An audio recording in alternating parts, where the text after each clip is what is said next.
Employees must seek the written approval of their supervisor before embarking on a romantic relationship with a fellow employee, and no employee shall date or otherwise fraternize with an employee under their direct supervision. Does that mean I need Marlowe's approval before I date someone from the office? Yes, I said through gritted teeth, trying to ignore the press of her breasts into my shoulder. That's what it means.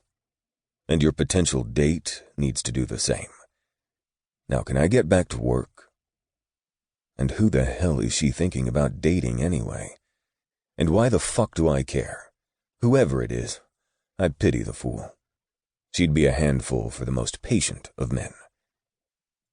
Is there a form or something we have to fill out before we embark on a relationship?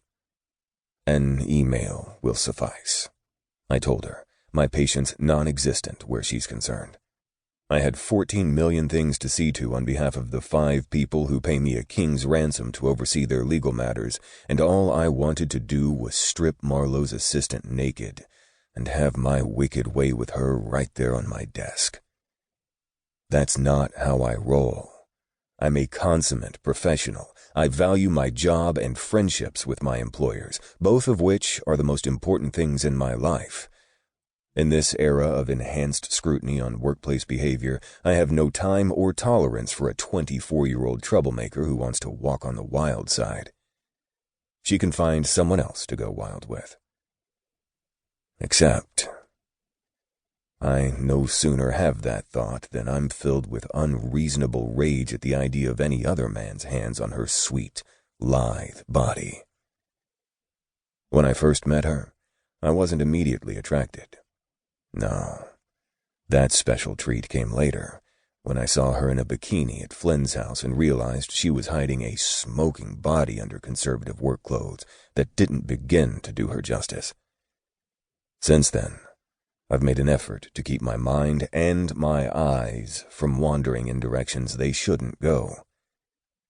But when she was leaning over me, pressing a small but plump breast to my shoulder as she pointed out inconsistencies in the policy I drafted myself, it was damned hard to ignore her. She's baiting me intentionally, I get it. She set her sights on me because I'm one of 2 guys in our group who's still single after the love bug set off an epidemic of happily ever afters among our friends. Sebastian would squash her like a proverbial bug, so she probably sees me as the safer alternative to big, dark, broody Sebastian. Little does she know that I have a wild side of my own, and if I ever let it loose on her, she'd run screaming for her young life. Part of me would enjoy that. A lot. But that's not going to happen. Yesterday it was the fraternization policy. Today it was an invite for after-work drinks. What will tomorrow bring?